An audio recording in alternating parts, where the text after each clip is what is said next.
Welcome, everyone, to the From the Shadows podcast. I'm your host, Shane Grove, and joining me this fine evening is my partner in crime, or I guess partner fighting crime, the judge. Welcome. Hey, everyone. That's a lame. I mean, come on. Well, in the spirit of Jason, the super producer. In memory, I'm not on very often, but when you tell me a certain guest is going to be on, I've got to be on. So exactly. I'll let you introduce our guest. Exactly. And for those who aren't watching us on YouTube and can see the video, you don't know who the guest is yet. Well, maybe you did if you read the description, right? Yeah. So before we introduce one of our probably all-time favorite guests, I want to remind everybody that if you want to get a hold of us, you can find us on From the Shadows podcast on Facebook. You can find us at our forum page at After the Shadows on Facebook. You can find me at Shane Grove Author on Instagram, or the From the Shadows podcast Instagram page, or you can get a hold of us at the From the Shadows podcast website. Just go to fromtheshadowspodcast.com, hit the contact button, send me an email. I will respond, especially if you've got an experience you want to share with us and you want to come on and talk about it. We'd love to hear from you. If you're dying for extra content, which I know so many of you are, you just can't get enough, go check out our Patreon page, and you can sign up there. There's different levels, and you can find some exclusive Patreon episodes every month from of the Midweek Howl and from our paranormal shows. So let's bring on you, Judge. This gentleman is probably one of our we discussed this gentleman off the air without him knowing about us talking about him, probably more than any other person we've had, other than Bigfoot himself. This is the guy that we talk about the most. Oh, he's way more interesting than Bigfoot. So we want to welcome to the show Mr. Stacy Brown. Stacy Brown, welcome to the From the Shadows podcast again. What's up, fellas? I do have to say this actually is my favorite podcast. I listen to the Midweek Howl. That's a good one. I listen to the Friday episode, and then I do like the Wife Files. I don't know if you've heard that podcast. No, I've never heard that. Check it out. Pretty badass, dude. Like, it's different. It's like a journalistic piece. You know, he walks you through the story and he gets you to believing in it, and then at the end he tells you the facts and fucking rips your heart out. Oh, you know, but it's really good. And then Trailer Park Boys and Alex Jones. That's all I listen to. That's all you listen to. Yeah. Alex Jones, bro. Making the frogs gay. Well, it's funny. It's funny that you would say we're one of your favorite podcasts when you yourself have a pretty cool podcast. And it's called, and we've talked about, it's called The Podcast with a K, podcast. So before we get into some of this other stuff, tell us a little bit about this show that you guys got. And I mean, it's downright a party. That's all I can say. It's a paranormal party. Yeah. So, I mean, me and my friends are just knuckleheads, I guess, in general, you know, and so when we hang out, you know, we have fun, and so we just try to recreate us hanging out, you know what I mean? And it's hard to do that because you're having to be like, hey, we're going to talk about all these subjects today, and then we get off on a tangent, and we didn't even cover one of them. You know what I mean? Like, I've got a story I've been trying to get in for 8 episodes and haven't done it yet. Oh, jeez. So. What I like about so I'm a big fan of the last podcast on the left. Okay, and so you guys remind me of those guys on the last podcast on the left, except that you guys are like even 3 notches past them when it comes to just saying the most straightforward, almost, I don't want to say inappropriate, but we try to keep it a little bit PG, even with the howler on the midweek howl, and you guys are just out there letting it go, letting it go, and it's pretty funny, I got to say. Yeah, there's no filter. You know what I mean?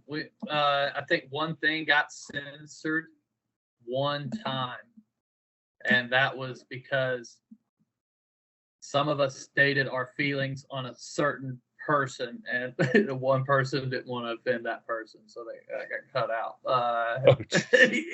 But yeah.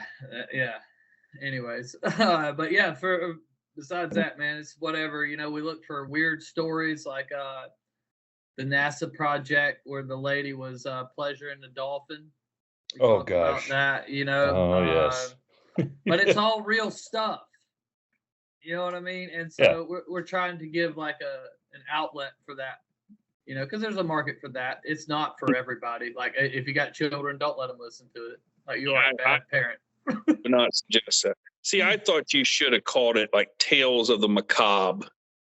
Well, we had a bunch of names, and we were sitting around discussing them over a glass piece that we had, a very nice glass piece we were all sharing. And then somebody said the podcast, and we're like, "Oh my god, dude, that's great!" So that's how that worked out. Well, I do. You guys have touched upon, because you guys, a lot of the stuff you guys are talking about are conspiracy theories. I mean, that's been a theme that you guys have kind of broached in a lot of them. And some of those, I've taken notes down because I'm like, okay, this is something I really got to go into and research a little bit more. And I'm going to tell you, it's almost like, how we think Google and all the, they're all listening to us. Since you guys talked about the whole stuff in the Grand Canyon, okay, and the discoveries in the Grand Canyon, and I had a discussion with, I don't know if it was the judge or Phil about that. I keep getting all kinds of like news flashes about you'll never believe the same things that they find in the Grand Canyon. It must have been reading. So whet our listeners' appetites a little bit. What do you remember about that subject there, and what do you think? What's your belief on the topic? Okay, so I'll give you the cliff notes. Remember it for the most part. This is one of RPG's ramblings, which RPG had talked about Jacques Cousteau dropping camels down into the Mariana Trench. He told a real story of Jack and the Beanstalk. Anyways, so they found pyramids in the Grand Canyon, right? There's certain sections of the Grand Canyon that you cannot fly over for whatever reason. There's like obelisks there and all kinds of stuff. But one guy back in the 30s, I believe it's 29, he went into the Grand Canyon after talking with some natives, and they told him about this land, whatever. And he goes inside this cave that they told him about, and there's like hieroglyphics. As he's getting deeper into the cave, there's hieroglyphics on the wall and stuff. And then he gets further in there, and there's like a lizard man Buddha statue, like set, and they're talking about like 4 stories high, and there's all these like this whole civilization lived down there. And so what we're thinking, I guess I'll tell that part last. But so anyways, he comes out, tells the Smithsonian comes back, does what they do and cover it up. They stop people from going there. But some guy found his book, and in like 98 or 99, he went and he found the stuff, right? But there was a guard shack that was protecting it. And the guards seen them. They were able to evade the guards, but then when they went back out, the cave was blocked off, and they say you can't go in there for bats. And there's some kind of special bat you can't go in there too. But anyways, basically, what is surmised is that all these civilizations would come to the Grand Canyon as like a mecca. was like a holy deal because you have, Egyptian, you have all these different cultures, remnants found inside the Grand Canyon at this certain spots. The best part is we have a contact who said he would take us. So, really? Really? Operation Get Stacy into Shape is underway. So yeah, from what I remember, it was the theory is that the Grand Canyon is accessible by the Colorado River, and the Colorado River empties into the Sea of Cortez or something. What is that down there that on beside the Mexican peninsula? I didn't watch Dora, bro. I don't know too much about that stuff. Okay, whatever. I don't know that Dora ended up in that. But anyway, she's an explorer, though, bro. She's an explorer. So, anyways, the theory is that this was a place that all these ancient civilizations that knew of each other traveled and met at the Grand Canyon because it was kind of a meeting place, and they kind of like the NATO of the day or whatever. They were getting together and discussing different world issues or whatever, as far as whatever scale they could talk about them back then. All right. I mean, that's my mind's still locked in on Jacques Cousteau dropping the camels in the Mariana Trench. Oh yeah, that was his bait, stuff. Right? He did that as bait. Yeah. He found stuff, and like he got banned from a couple of lakes after finding these like huge sea monster things. And I've I totally made you guys take a left turn. So it's all good. That's all my life is. That's how organic our podcast is that, you're talking about something and then somebody shoots something out and then you just take a wrong turn and you end up talking about Jacques Cousteau dropping camels in the Mariana Trench. No, but that's interesting though. He did that supposedly. Now, I don't know, where this information comes from, but that's part of, he was doing that to lure whatever was in the deepest part of out to. That's what we should have called it. I wish you would have been there. Where does this information come from? That would have been a great title for the show. Yeah. Where does this information come from? Oh my God. Oh, we lost the judge. Who knows? Maybe he'll come back on. Oh, geez. So okay, I want to hear. So speaking of conspiracies, you shared some information with me. Are you ready to kind of talk about it a little bit? Oh yeah. Okay. So share, because you are the judge in on this, because I gotta ask him some questions because this is about to get legit, bro. You gotta. Let me see if I can add him again. I don't know if he'll be able to get back on here. Who knows what he did? But for it sounds like he's back on there. Okay. Right on. Okay, you're back on. So okay, so I want to throw something out there about the throwing the camel in the Mariana Trench. You got more to say about it? Well, okay, it doesn't make a whole lot of sense. And here's the Mariana Trench is like 7 miles.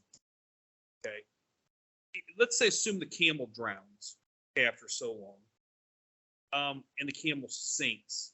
The camel's actually probably going to float because the camel's bladder is full.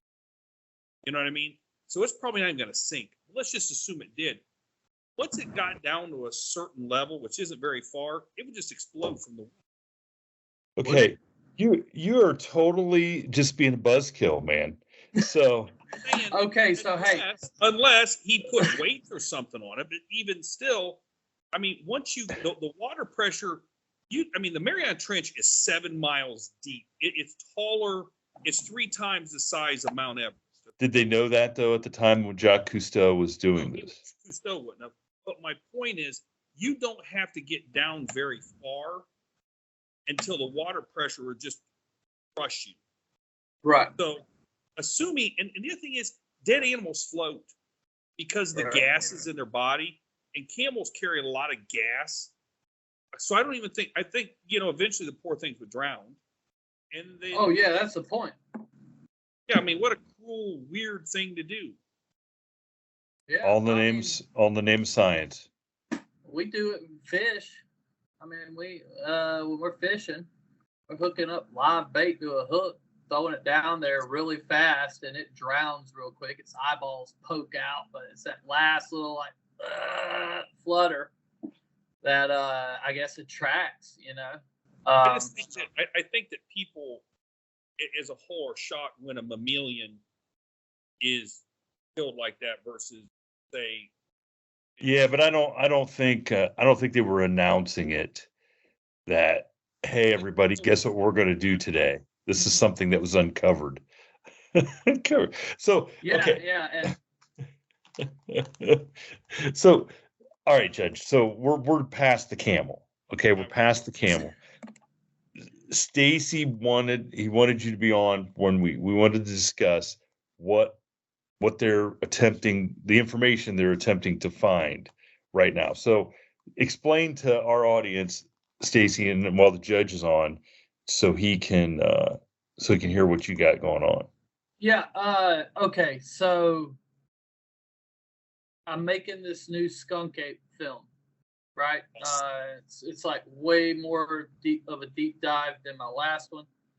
But anyways, I wanted an FWC official, which is Fish and Wildlife down here, in on it.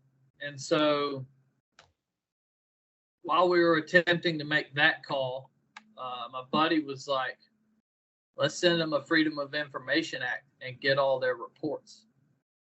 I was like, that's a great idea, So he does.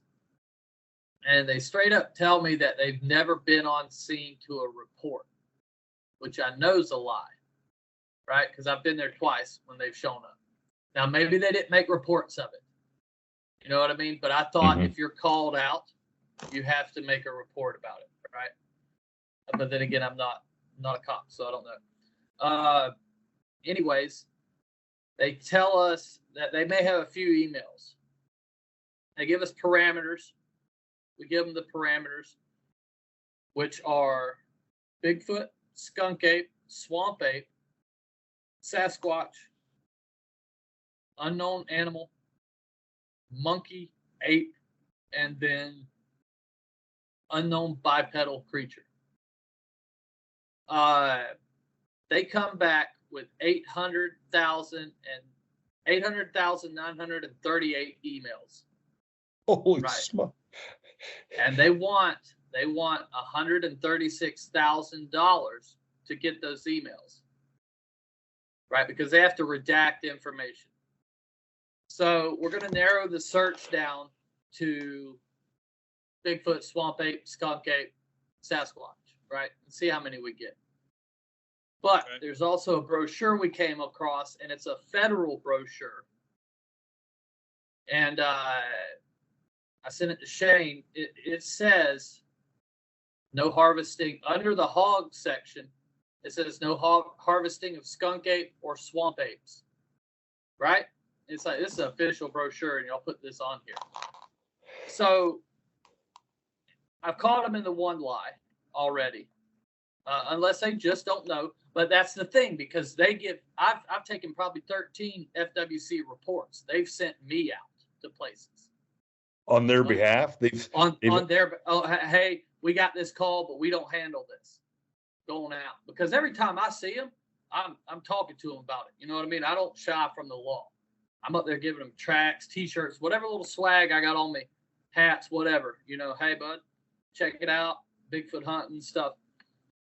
And I don't have any of this swag. Huh? Why don't I have any? Haven't asked for it, bro, but it's on the way. Don't worry. It's on the way. Right. But so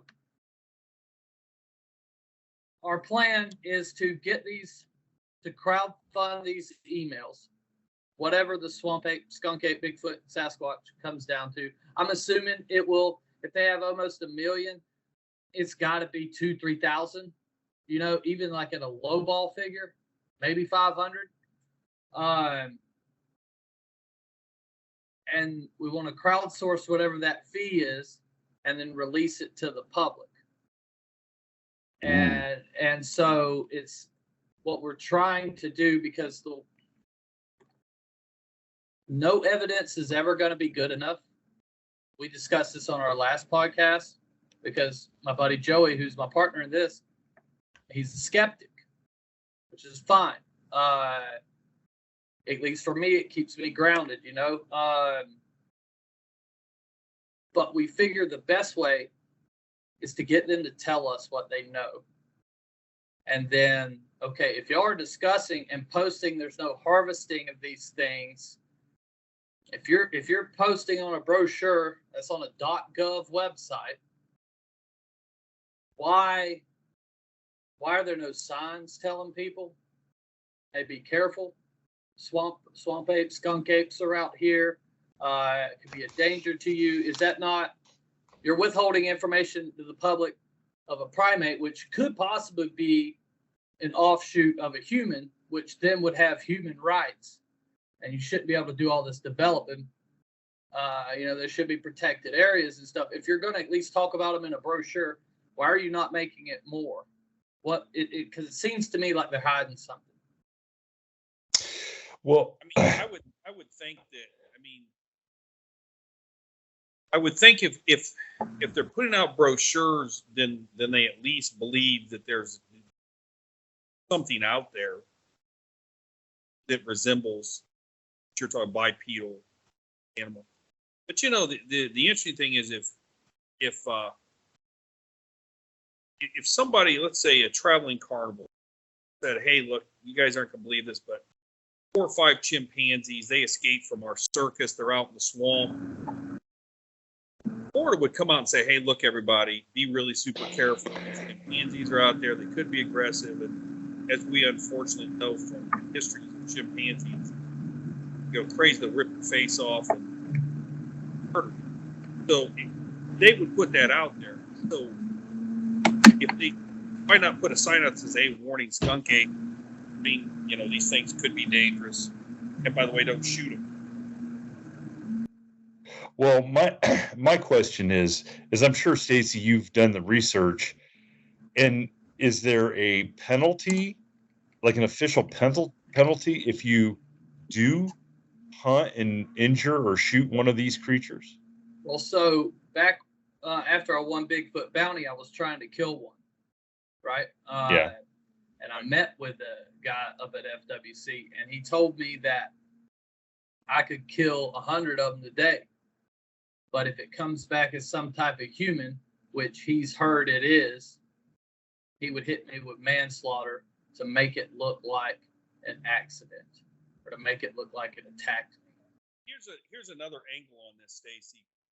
If I make it a law that says, "Can I take a skunk ape?" and I take one in self-defense, it charges me and I kill it. Guess what that means? I don't get to keep it. It's the property of the government. Right. So I'm never going to be able to shoot one and then profit off of that and say, "Hey, everybody," like the old school freak shows, come and see the carcass of the skunk ape and make a bunch of money off it. They're going to take it from you. So the mere fact that they put that on that brochure basically gives them carte blanche to confiscate any carcass you have.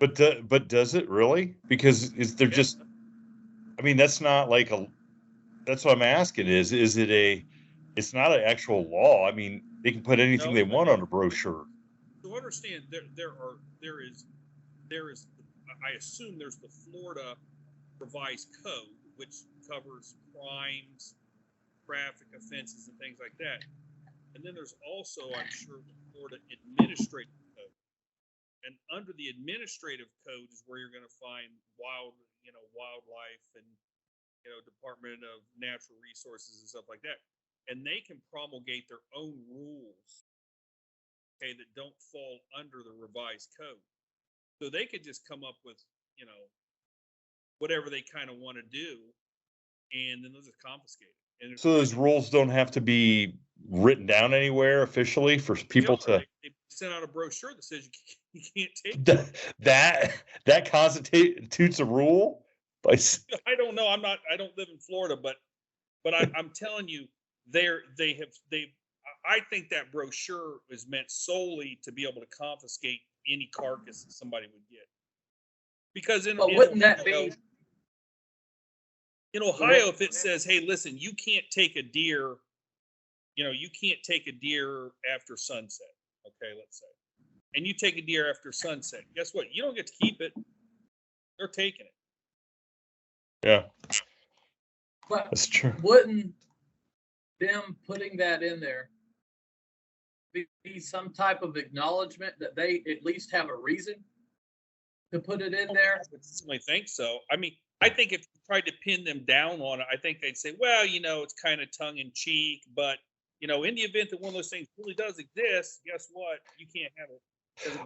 Well, I think Stacy, you've answered your own question by turning up the getting the email back saying there's over 800,000 mentions of those 7 or 8 different things. You know what I'm saying? Right. And they're not all apes or monkeys or unknown bipedal animals, Right. So I think you probably, they do know there's something out there, and maybe that is their way. Because look, I work for the government. The government has no sense of humor at all. I mean, when it comes right down to it. So it's not like they're putting it out there, I think, as tongue in cheek, for sure. Right. But, I think that's because we're beating ourselves in the damn head going out in the woods. And if there's these documents sitting around that maybe they've talked to somebody else, hey, what do we do about this? There's a certain amount of skunk apes getting sighted in this area. They're being aggressive. The public needs to know. And there's no money in it. We're not trying to make a profit off of it. We're just trying to get the documents so we can release them. And I think maybe if we put the pressure on that, and then we're going to be planning a protest at the Capitol. We're going to have a couple people in Bigfoot suits, just got to put pressure on them to talk about it because, dude, there's so many sightings. BFRO has like 300. I've taken over 700 myself. Since 2011, and this is the first stop of this project. Florida's right here, it's close, it's easy for us. This is the same thing going on around the country.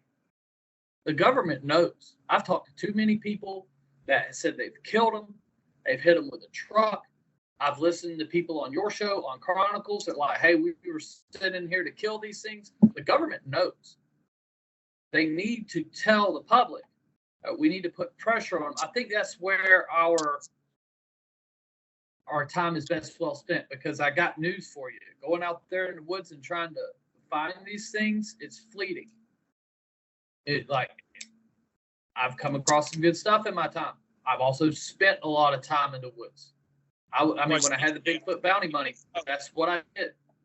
You think about all the man hours that people spend tromping around in the woods, not only in Florida, but Ohio and, out west and wherever. And you just pretty much draw blanks. So, yeah, I mean, it's trying to find a needle in a haystack. I mean, it really is. And if I even said, hey, look, Stacy, I want you to come up here to Ohio, and you and I are going to go out in the woods in broad daylight, and we're going to try to find a coyote. Okay, you couldn't hardly find a coyote, and they're all over. Yeah, they're all over. I mean, there's thousands and thousands and thousands. And I guarantee you, we could walk through every woods in our area, and you're not going to see one. Right. You're not going to see hardly much of shit, dude. Right. So if you're trying to say that, from an intelligence level, that the skunk ape is from a developmental, cerebral, thinking, cognitive ability is greater than a gorilla or a chimpanzee, you're not just going to walk up on one of these things and take a picture of it. It's not going to happen. Yeah. Look, Judge, you guys have a hard time tracking down a lot of the meth heads that skip bail, and they're not nearly as smart. Well, it can be, it's a whole process. Like, we don't know Are they going to send us redacted papers because that's what we're having to pay for, is them to redact stuff. So I'm assuming we'll get back emails that are like black line, Bigfoot, black line, black. You know what I mean? Well, that the problem is they're going to. How do you get around that? They're going to block out everybody's names, everybody's phone numbers. So for you to try to get a hold of the person that saw it or did this, they're going to make it a problem. So, but why is that now? Because and this is why I wanted you to be on, because the local paper here, they print the sheriff's report. Old Dottie down the street was fighting with her boyfriend. Deputy Johnson had to show up, you know what I mean, at 3 a.m. Somebody was shot over here, and old Billy did it. And you know what I mean? They post names and addresses in that. Right. So, good question. I guess the only thing you can say is, crowdfund it and see what you get. Yeah, we're going to try that, and then we're going to, continue on because there's other agencies in the state. FWC is our first target. We're going to nail that down, and hopefully we find a lawyer that will help us. Because maybe we're better served with some kind of representation.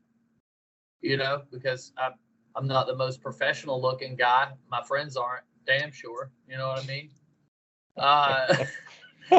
We can't go up there and get somebody taken serious, especially if I've got 12 Bigfoot standing outside the Capitol picketing. You know what I mean? Well, but that will, you know what though, that will get people's attention. National coverage. If you got 12 Bigfoot show up there, and not only will you get national attention, statewide attention, national attention, but you're going to get the attention of some of the people that are probably in those emails that gave reports that nothing happened to them. You know what I'm saying? Like they're going to be like, yeah, I've reported this, and these guys just kind of said, yeah, whatever, and laughed me off. Okay, but believe it or not, and it surprises me because that people that are interested in this subject or have had sightings, they'll get a hold of me and say, I didn't even know there was podcasts about this.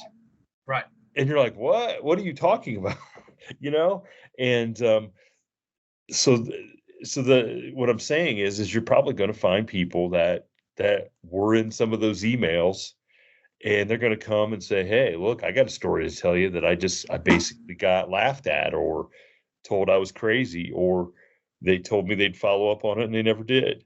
And we only need one officer to come forward and say that he was told to not talk about it. And with the whistleblower protections and stuff like that today, I'm really hoping that this is an opportunity we can seize at some guys like, hey, we've seen, because I know 2 FWC officers right now, they won't talk about it on camera, but they've both had sightings. Really? They've both had sightings. They will not mention it. You know what I mean? Because they're scared for their job. And I just need one person to be like, you know what? The hell with this. I'm retiring next year or whatever it is. And come forward and spill the beans. And so by the time this airs, FloridaSkunkApeProject.com will be, where you can go. We're going to have a GoFundMe up to try to get these documents out to the public.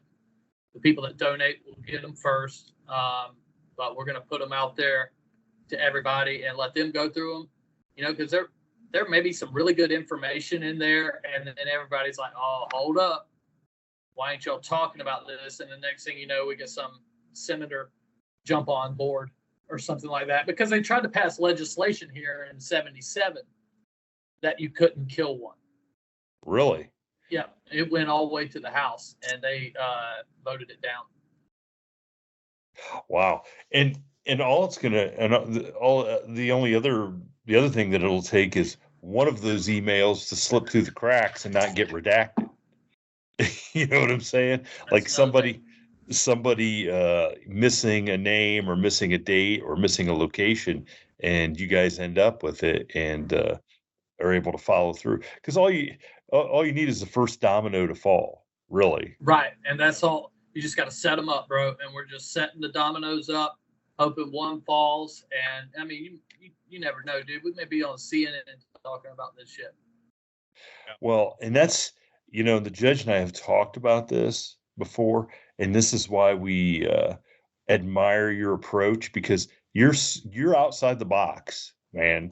You're thinking about stuff that just the normal person who's into this is not. Like, you've realized, look, I've gone as far as I can, going out in the woods. I've spent this much time, and let me take a step back and find a different approach. Well, the And thing that impresses me about Stacy is that not someone who's just simply trying to monetize the subject. Guy that wants to know, wants people, and he's willing to, take the steps, whatever's necessary to get other people. They're less interested in proving things. But don't get me wrong, a little bit of money would be good. Well, yeah. I think that's the secret, though, is there's not a whole lot of money in it, unless you. Dude. But the money would come, dude. Like, money's the most common thing on the planet. I never got enough of it, but it's always there. You know what I mean? So, like, do something that you bring a value to the world. You know what I mean? Like, in my younger days, it wasn't this mindset, but I'm old man now. I'm 39. Oh my God, 39. What are you? My knees are going out from wrestling. My wrists are destroyed from boxing. My back's messed up from several car accidents and fishing. So it's time for me to get to be a fat old man. The issue thing is Stacy's chronologically 39, but his liver's 1.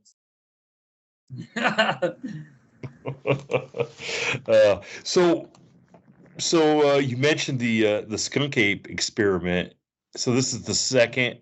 You already had the one out that was pretty successful on Amazon, right?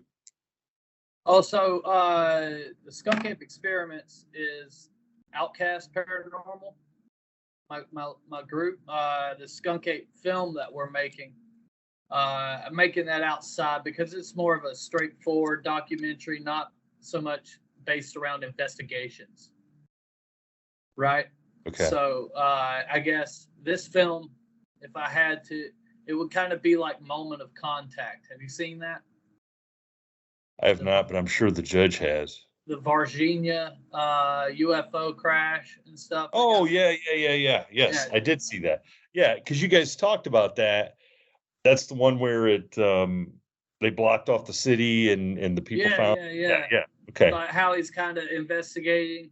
You know what I mean? Like that. There's not like woods-based investigations and stuff. So, but Skunk Ape Experiments 2, the follow-up to that first Outcast film, is dropping as soon as Amazon hits fucking play. I guess I don't know. Wait on them, dude. Oh gosh, that's got to be frustrating. I love it because they ask you, they're like, "What's the release date?" And I'm like, "What does it matter? I'll give you a release date. You never make it. You're either 3 weeks early or 2 months late, and you're going on like 6 weeks right now." So they are 6 weeks late on. I'm sure that they will compensate you for having to wait 6 weeks. They won't. They won't. That's what happens when you're the only game in town for independent filmmakers. Yeah. It's like, we'll do what we want. Yeah, that's true, because they know they got you. So Judge, you're going to have to get closer to because I can barely hear you when you're talking, so I don't know what our audience is hearing.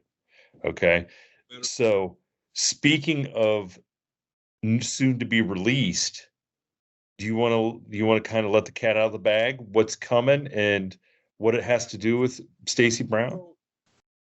So, the Bigfoot subject matter is interesting, and I've watched some movies. It's fiction about Bigfoot and different things. One of my inspirations was, Stacy, I don't know if you're old enough for this, young man, but I'm sure Grover does. Remember back in the 70s, Bo Svensson starred in that movie Snow Beast? God. Yes. Yes. Yes. I remember that. I remember that. Both Spence and it. He played in Walking Tall. He played Buford. But no, so I decided that, I had seen a bunch of Bigfoot fiction, movies, and weren't that good. So I sat down and decided I was going to write a book, story, fiction. And the story is that the title of the book is Bigfoot versus Yeti. And so I thought, man, if I was going to watch a movie, what would I want to see? So I wrote this story because it's something I'd like to see in a movie. How about that? And the central character is this veterinarian out in Washington named Dr. Green, Alan Green, and he suffers from ALS, and he knows that his time's limited. He's decided he's probably going to just kill himself because he doesn't want to live that way. And so before that happens, he's out on a trail and he discovers this near-death Bigfoot. And he takes it back to his veterinarian hospital and he nurses it back to health. And running contemporaneously with that timeline is this company that went over to Siberia and captured a mink, which is abominable snowman or yeti. And they end up in the same geographic location. And there's some interesting, colorful characters. And it's a lot of action, a lot of fighting. But Dr. Green, because he's not a Bigfoot enthusiast or anything like that, has got to reach out and find someone who is. And so he looks to find the world's foremost expert. And that's where, our favorite guest comes in. If you'd like, I'd read a short excerpt of the book. Oh, gosh.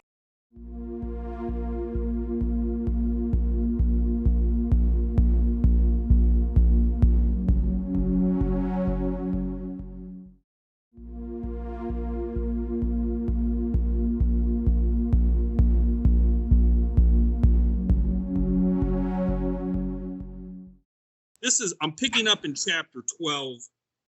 Chapter 12, located Dr. Green's. By the way, this is the worst radio ever, but it's okay. Go ahead. Can you hear me now? Yeah, I can hear. All right, can you hear me now? All right. Yeah. So I'm talking. So here we go. Chapter 12. Green sat before his computer and thought about what he should do about the Bigfoot. Obviously, his priority was to treat the animal and nurse it back to health. But then what? Should he call a so-called Bigfoot expert? Dr. Green was not a Sasquatch enthusiast at all, but he was aware that there were many television programs on the Travel Channel and other networks dedicated to the subject matter. He had on occasion watched a few minutes of the show Finding Bigfoot, and he thought maybe after several seasons they should change the name to Looking for Bigfoot, since to him it didn't seem like they ever actually found him. But the characters of the show were interesting and the interviews were entertaining. So with a quick Google search, he found that there was, in fact, a BFRO in Washington and a way to message them. Instead, he typed in the search, top Bigfoot researchers. Several articles and names popped up. Several of these names were people who had become celebrities from the subject. However, Dr. Green was not necessarily looking for a celebrity, and he certainly was not looking for fame or fortune. His research indicated that one person stuck out above all the others, and this person had impeccable reputation as a field researcher and cryptozoologist. The man's Facebook picture showed a ruggedly handsome bearded man with slick-backed hair and a black leather jacket, jeans, and boots, leaning against a metal bridge. The man was none other than world-renowned skunk ape expert, Stacy Brown. You just killed your book sales right there, bro. Why do you think? You just said I was an expert. Nobody's buying it. Listen, we have this one guy who listens to the show, and every time we say the word expert, even if I was to say I was an expert on milkshakes, he totally blows a gasket and says, "There you go again, throwing around that word expert." But no, Stacy, I've read this. It's a lot of fun. It's a lot of fun. If I think we hope, I think that you will be touched by the judge's uh, interpretation of how you would handle yourself in such a situation. Okay. I'm sure I will, dude. It's a fun story. Yeah. If you're looking for a really easy read, fast paced, Yeah. lots of action, and who doesn't want to read a story about a Bigfoot and a Yeti trying to kill each other? I actually wrote a short film. I got script, I got it storyboarded and everything, and it's a Batman film, Batman Murder Mountain. So like Commissioner Gordon's daughter went hiking in California, and Batman has to go save her, but it's Bigfoot that's got her. And so he has to fight Bigfoot, and there's like a whole section where Bigfoot's just like tearing, when they first fight, they're like in a weed field fighting. And it's awesome. Pretty tight. Yes, I hope to make that one day. Did the same thing. What's that? Steve Austin, the $6 million man, fought Bigfoot also. Steve Austin. Oh my God. Man, don't even tell me that you haven't seen the $6 million man. Steve Austin is stone cold Steve Austin. No. You are too young. Stacy Brown, you are a child compared to the ages of me. I know about my dad had that shit on VHS and he made me watch it. He's like, because that was one of the few Bigfoot things I got when I was a kid was Harry and the Hendersons, $6 Million Man. My dad had all the In Search Ofs like recorded on VHS, so they're like terrible quality. The bionic Bigfoot. Yeah. Well, the Bigfoot wasn't bionic, was he? Yes. The Bigfoot was bionic. He was a robot. The Bigfoot is a big collector's item. If you can land one, if you can land an original one in the box, it is approaching $1,000 for sure. So I'm about to ship. Speaking of collector's items, I had a BMW after I won that Spike show. They got me a BMW, and I wrecked it. So I traded it because it was too fast for me, and I traded it for a carpet van. Well, like 4 days after I had the carpet van, I let my buddy drive it home from a job, and he wrecked it.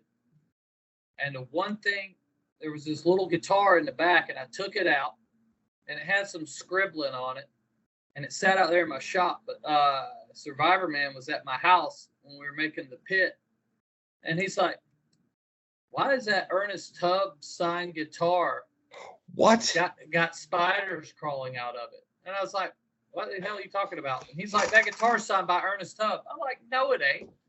And sure as hell it was. So I'm about to ship it to him. He wanted to put it up in his studio.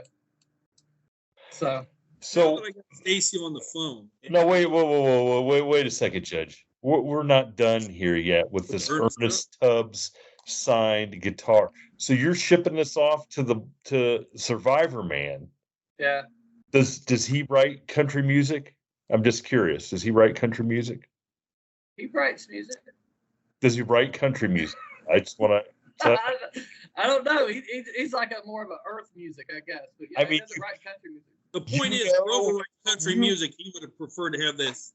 Stacy Brown knows that. It is totally. Well, in all fairness, I wouldn't know it was an Ernest Tubbs signed guitar, and it probably would have went to the dump by now.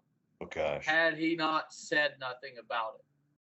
Because I was like, yeah, right. And then we look up the dude's signature, and that's it. Dude, that's got to be that's a huge piece of history right there. So Grover told me something, and I didn't believe it. So I want to hear it straight from the horse. Is your grandfather Marty Robbins?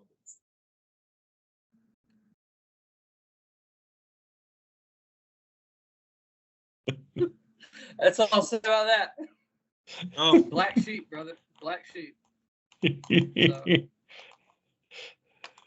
Black I sheep. had a So tremendous idea. my grandmother was Rita Robbins, and they toured together. She was Country Music Woman of the Year in 1954, and Elvis Presley was Country Music Man of the Year in 1954. So they did a duet. I believe it was at the Grand Ole Opry, right? But yeah, so Marty bought my dad his first pony, his first dirt bike. So like my dad would go and stay with them, and then like one of the Hank Williams, one of them, I don't know which one. Obviously, it wasn't the first one, so maybe the second one, I guess, would have been around my dad's age. Anyways, they basically would both go and like they had this like country music daycare kind of when they were on the road, you know, and so. Yeah, it's weird, man. Like, cause like, family reunions would be like 70 charter buses. It'd be like a music festival. Wow. The reason why I brought that up is my mom's favorite album of all time was Marty Robbins' The Gunfighter. And I always thought it would be a cool idea. Now my daughter's dog's barking. I always thought it would be a cool idea if we did a series of vignettes to those songs, like Big Iron on Your Hip, the Master's Call. I thought that would make Ghost Riders. Yeah, it'd be a really cool like vignette of stories based upon that album. So my cousin, so you got to figure my cousins, Don Winters, you may not know him. He's in the Country Music Hall of Fame, but he was the yodeling king. Okay. And this dude could yodel, bro. Like, for real. It was pretty cool, you know. But one of my cousins told me, he's like, they found out that last reunion that I went to, he told me I wasn't going to make nothing of myself. He was a dick, bro. He's like, you're playing rock music? He goes, you need to play country. You ain't never going to make nothing of yourself in rock music. All right. I mean, I got to be honest, rock music compared to yodeling, that's pretty low brow entertainment. Pretty low. Yeah. Well, okay, so we got to get this back on to finish this up, back onto the paranormal. Paranormal. So Stacy, so now you're talking about how old and decrepit you are and you can't get out there and do anything, but I know you're still out there and doing some investigations. There's no way that you're not going to do that. Have you had anything interesting happen in the last 6 months to a year that you really that hasn't got out there yet, that you haven't talked about? I haven't got no footage. I've got about 10 pieces of footage, but there's only 2 that we put out because they're not as good, or you don't, I know it's a Sasquatch, right? But it doesn't, you can't convey that through the video, right? I'll sound like draw a red circle around it, guys. You know what I mean? It's a lot of that stuff. And then like the audio, I haven't captured audio that's better than what I got. I haven't gotten anything as far in the way of better than what I've already put out. So we're just holding. One thing that I did have, and I'll send you, I haven't put it out yet. Maybe I'll put it out one day, but we were at Tate's Hell and we put out some game cameras. And now I don't use game cameras to actually capture the animals. They're not going to work. I've got like 30 of them. Okay. I'll put them out as a deterrent, almost like an invisible electric fence. Like, okay, hey, we're going to hunt for the skunk ape in that section. So we're going to put this wall up here so it doesn't either come in behind us or go that way. and we put the game cams up. And then my buddy Marty was just going through them. He's like, "What the hell is this?" And you see me in Torreya State Park. You see me setting the camera up. It's like 3 a.m. because the feed time was at like 4:15 or something like that. And I may be off on the times, but it was around this area. And so I'm setting them up, and then I'm going in a certain way. You see me setting it up, and then I leave. And then like 20 minutes later, you see this hand start hitting the lens of the game camera. And it's like this big hairy hand. And it slides that game camera all the way down to the post or the tree. And then you see this, right? And my buddy's like, "What the hell is this?"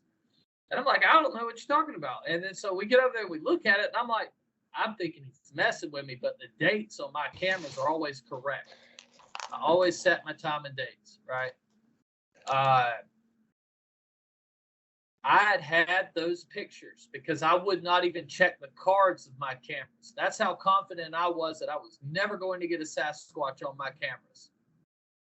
I would not even check the cards. And he happened to check that one, and I had that in 2013. So for 10 years, Bro, my daddy died and didn't know we had those pictures. And that broke my heart. Wow. Like, because he had just passed away when we found him, when we went on that trip. And I was just like, damn, when that hit me, I was like, bro.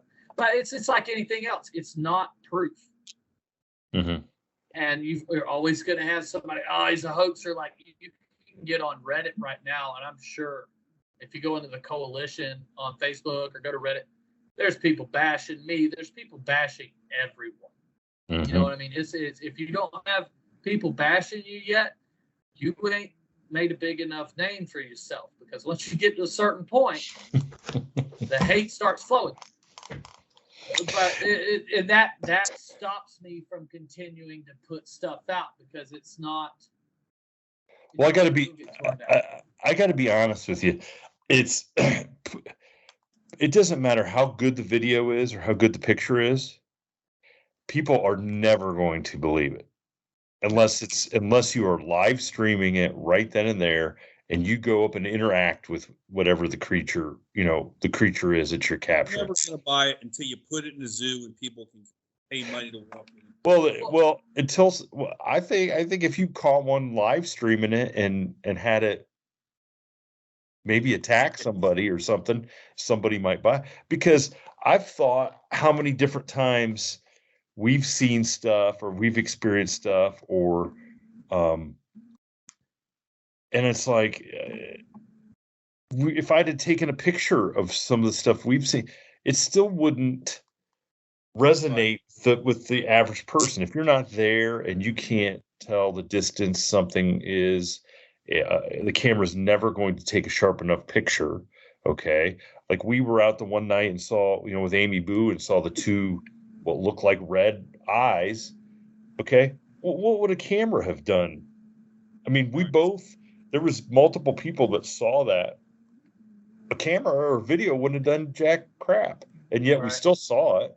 People would have, so I just think you're never going to win in that. You're not. And so I guess I think it's where Stacy's coming from. If he can get government documents where the government documented that these exist, then that is that's better proof than a shaky, blurry video camera.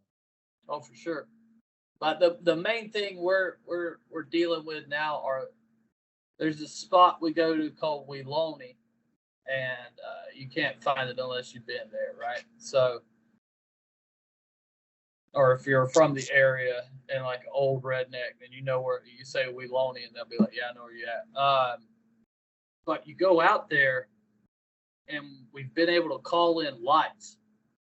Sometimes they're basketball size, sometimes they're about golf ball size, sometimes they're like a pin, right? But so I'll have usually 4 or 5 people hit me up a year and want me to take them out on a certain day. and I do charge for that. Just in all fairness, I'm not trying to make money, but damn it, if I'm going to spend a weekend with somebody I don't know, you're going to pay me for my time, right? So there's this guy, and you may want to have him on your show. His name is Chris Price.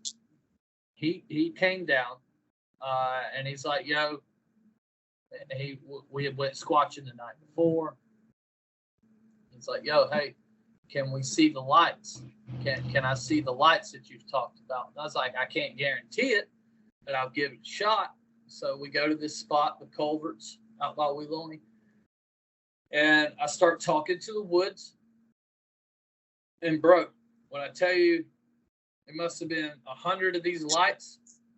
It was literally 100 of these lights, and they were all around us. Like they were flying into us and stuff. Right? They would just fly into the mirror on my car and then they're gone, right?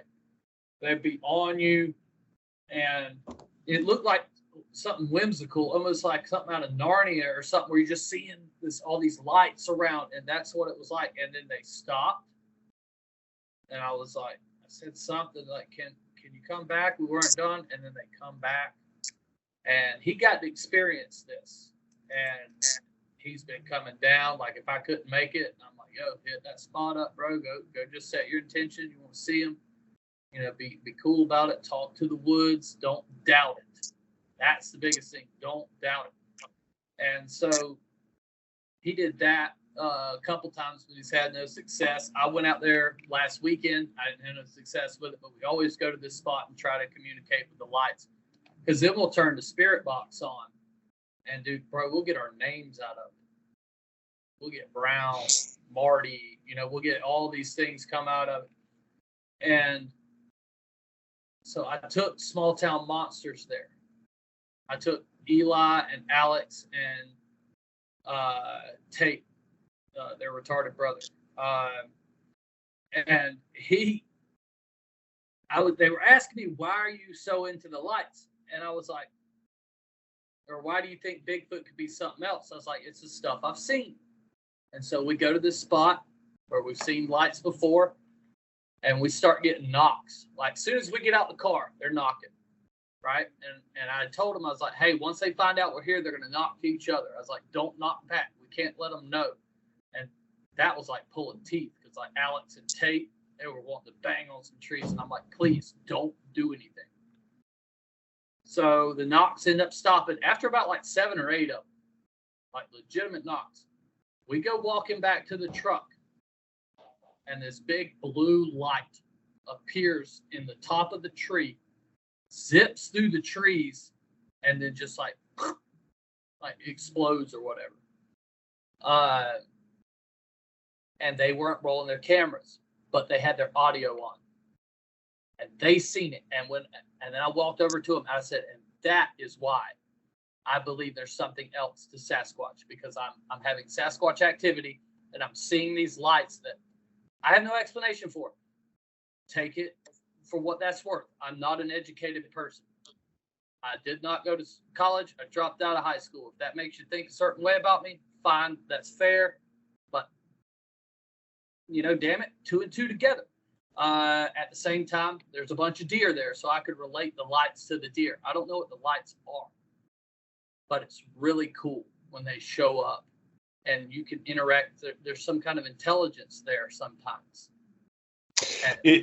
Now, so let me ask you this. So does the knocking just have to be Bigfoot? I don't think the knocking's Bigfoot anyways. Well, because it's just when we talked to Timothy Renner, okay, Strange Familiars, he put it out there that if you had that same activity, something knocking, orbs, spirit box stuff, and it was in a house, you'd say it's a ghost. We're in a haunted house. Right.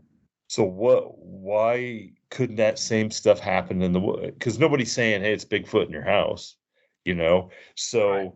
Why couldn't it be that out in the woods? And that's a pretty valid question in and of itself, But like you for people to question what you're experiencing, is silly.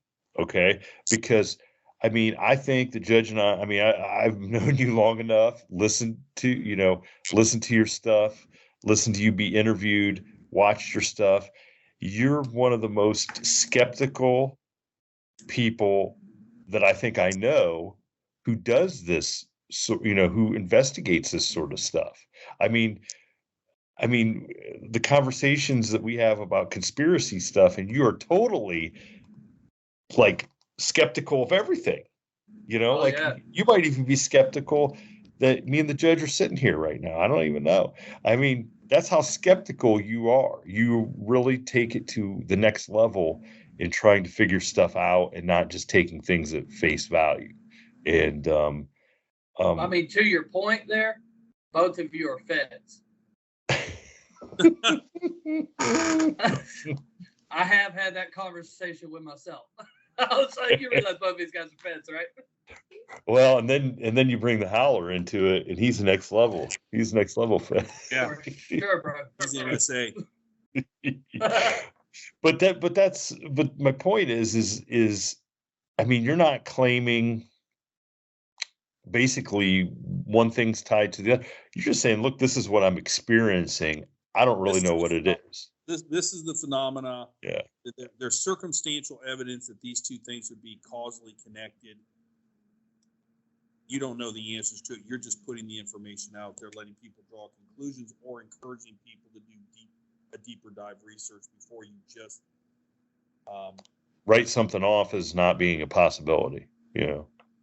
Right. And the funniest thing, thing, the small town monsters guys, they're in that ape camp. And oh, really? They're in that ape camp. They think Bigfoot's a primate. That's fine. They had no explanation. It was so funny to listen to them on the drive back try to talk themselves out of what they just saw.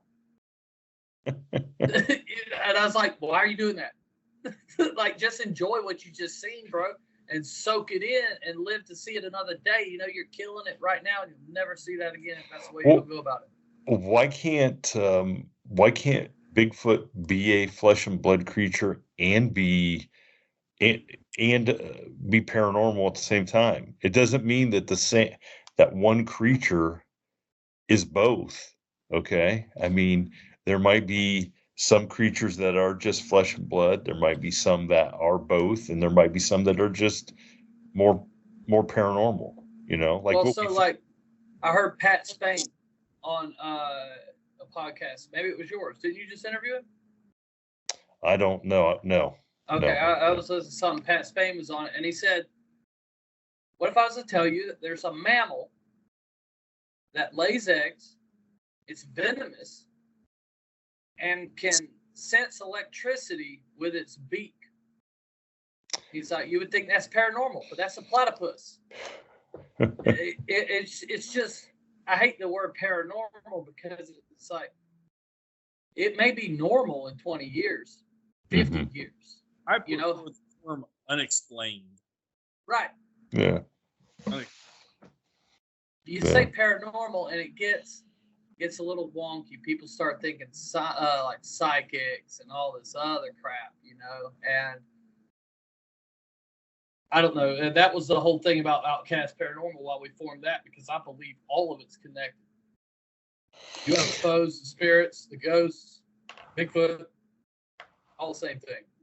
I just want to know, did you set your dude straight about Skinwalker Ranch and our boy Travis Taylor and how he totally like, I'm not kidding you. I was like, what was he watching? Like, what was he doing while this episode was on? Travis Taylor did not say what he said. And is it Matt? Is it Matt? Yeah, it's Matt. Matt. So I'm totally calling Matt out. Matt, come on. We need to get a fact checker. I wanted you to do it on air, bro. Oh, I'll do it on there. And I will have you have us on, and I'm going to ask him to give his version of the truth, and then I will present a transcript. I'll go back and watch and write out exactly, just so I'm just like, come on, man, you're killing Well, me. it could have been that I automatically went to, oh my God, he's a rat.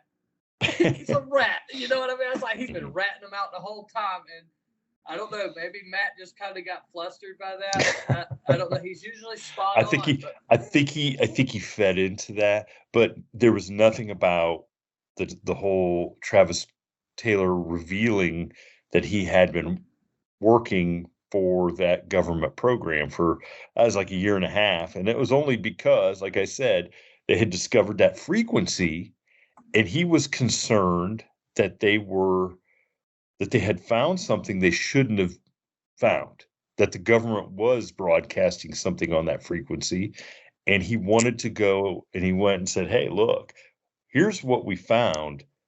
We just want to make sure we're not exposing something that you don't want exposed. So it wasn't military. Right. And they said, no, it's not us.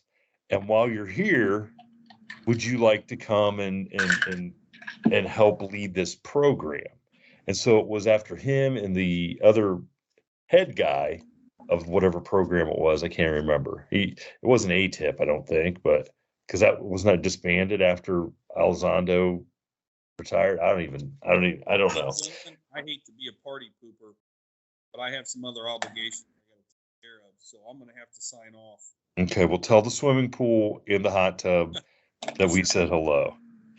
And Stacy and I will finish this conversation. Stacy, it was great having you on again. Any of your listeners out there want to see the adventure of Stacy Brown in Bigfoot versus Yeti? It's coming out here pretty quick. It might be out when this episode airs, but hopefully it is. Either way, we'll put a link up to it. But Stacy, once again, always a pleasure. Yeah, brother, take care, man. Yep, take care, everyone.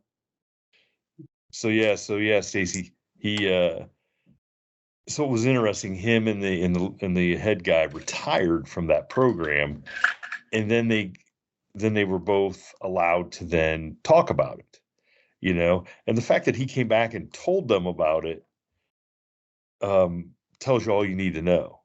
I mean, they didn't know for the year and a half that he was part of the program. Why would he have to tell them afterwards?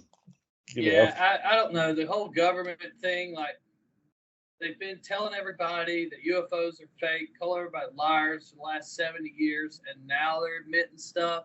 And like you said earlier, I question everything. I don't believe none of this UFO stuff that the government's saying is the truth.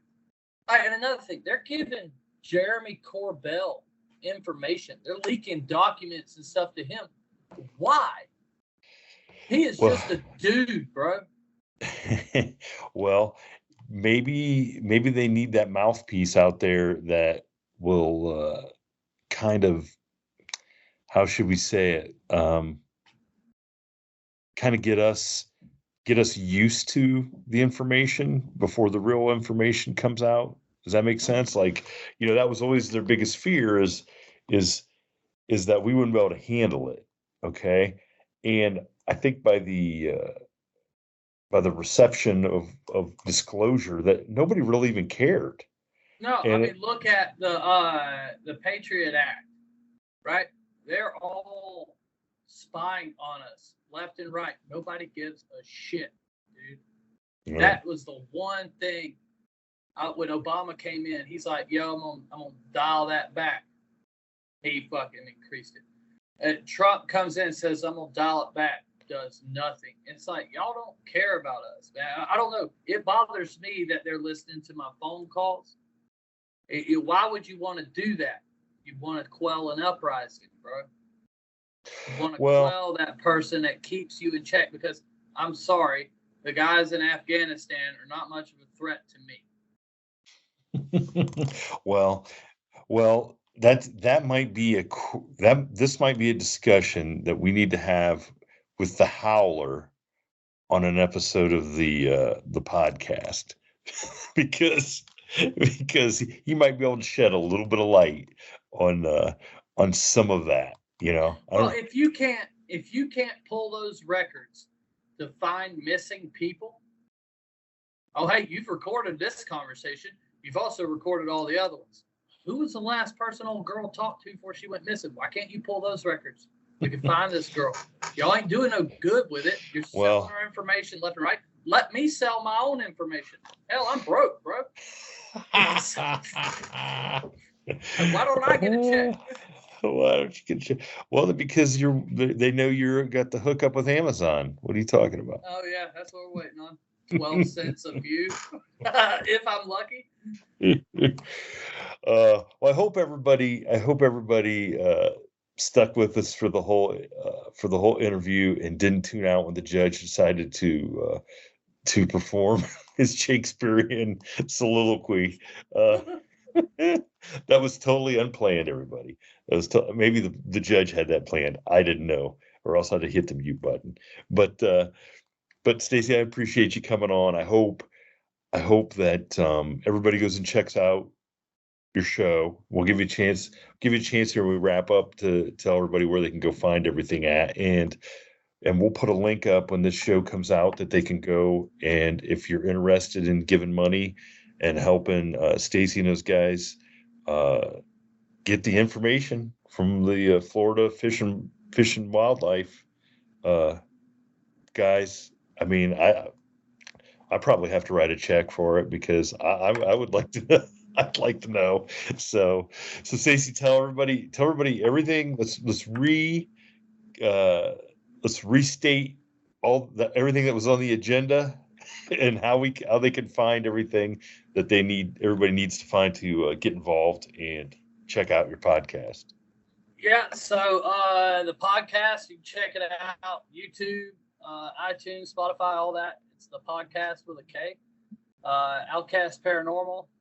We got some more films we're about to drop. We got like 4 more films we're dropping before October. So ooh, wow, okay. Yeah, we go to the Conjuring house and do an old Nazi experiment. We do all kinds of stuff. So there's that. And then the Florida Skunk Ape Project.com.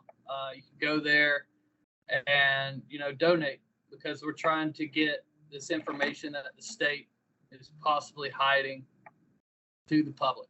You know what I mean? Because as I was saying earlier, it's not just Florida that's doing this. We're trying to start a grassroots movement.